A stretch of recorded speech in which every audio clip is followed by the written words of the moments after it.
Oh, there she is. Hello. How are you? Running over. You're so sweet. Oh, you are. You look delicious. Ouch. Where's sit? Here? Okay. You want to sit there? Why not? Usually I do my interviews in bed. Those little thingies here. They look like... Causing havoc. Yeah? And you looking into the bright lights. Yeah. Do I interpret this? I don't know if those plants are quite filled with the havoc that you think, but yes. They're like, I have to figure out what those plants were called. Let's just call them Pusteblumen. Pusteblumen. Genau. I'm going to say that in America, too. Didn't you learn German when you were a kid? Yeah, I spoke fluently when I was between the ages 3 and 6. My twin brother and I would talk behind my parents' back in German. But I lost it. I lost it. Oh, okay. So we're jumping right into it. Because only questions. Okay, great. At the end of our interviews, so I'm jumping right into it. Because I read this article or the essay that you wrote on Huffington Post about attachment parenting. Yeah, right. Yeah. So what really is that? Well, to me, it's the idea of nailing as best we can as moms and as families, frankly, that first stage of development, which a kid, in theory, wants to be held and touched and to know they exist, that they can trust life, that there's a connection. And then, in theory, they would carry that with them through the rest of their lives. And I think the big brouhaha in America and the fear in the West is when that stage segues into the next one, which is exploration. And my thought is that they overlap and that every child and, frankly, every animal can be trusted to wean when they want to. You know? I think what this thing was because Time, or New York Times magazine the cover, had a cover of a woman breastfeeding her 3-year-old or something? I think he was 3, which, you know, is normal. I think the longest child nursed in the press was maybe 6 years old, and the quickest weaning, I think, was around 1, naturally. It happens naturally in time. I think the misperception, too, is that the thought is that women breastfeed 24 hours a day when the child is 5, really? which is not the case. It's the case at the beginning, but not when the child is older. You look in sync with yourself. The record sounds in sync. Oh, cool. So are you in sync with yourself? Much more. I think at 38, if I weren't in sync after all the therapy I'd done, there'd be something wrong. You know, I think there's been a lot of work in terms of taking the courage that I would apply, you know, in the songs. For me, the songs have always been easily written with authenticity and lack of censorship. It was my day-to-day life that was the challenge. So now the courage from my songs has been applied to my life a little more. It's terrifying, but Did it's motherhood help great. you? Yep.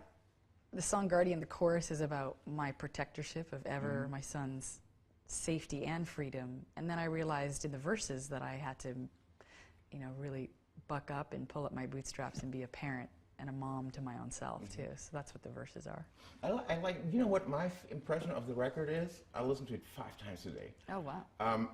It sounds cerebral, Cerebral? whatever the word. Yeah, that word. Yeah. That word. The word we're not in right now. Especially on the song Lens, I think, and Woman Down. Yeah. Those 2 songs have something very spiritual almost. Yeah. But at the same time, they're very critical songs, yes. too. Yeah. I think, you know, music and commentary have had their ebbs and flows in pop culture, I think. Like the 60s and 70s, a lot of social, political commentary. Yeah, I remember. Remember? You may have been 2 years old then. But, and then... I love Alanis Morissette. And then somewhere along the way it went to entertainment. You know, I think a lot of people see music as a way to check out in a good way, because sometimes life can be overwhelming. And then the 90s, more commentary, and then a little more entertainment music. And then now, I like to think anyway that there's another pendulum swing toward more commentary through music. Not a moment too soon. It's good. It's good. There still is that. For us types, it's good. Yeah, exactly. Talking about attachment. Attachment. Parenting. Parenting. You had your studio in your house, is that right? Yeah. Because of the attachment. Yeah. I wanted to be present for my baby. And I also needed to write this record. It was this imperative. You know, I was going to explode if I didn't write. So this was the only way for us to do it. So how is Ever? He's great. Is he with you? Oh, he is. He's sleeping right now, actually. He's upstairs. He's precious. Yeah, he's And really, you miss really... every minute that you're not with him. Yeah, he's just, I have a little letter on my chest here. It's just being available for him, you know, and then he'll eventually not need me anymore. Or maybe he always will. I don't know. Yeah, of course. Parched. Okay, let me see. Oh, yes. What song on that record are you most surprised of? Is there a song that you're, oh, did I really do this? Why? Wow.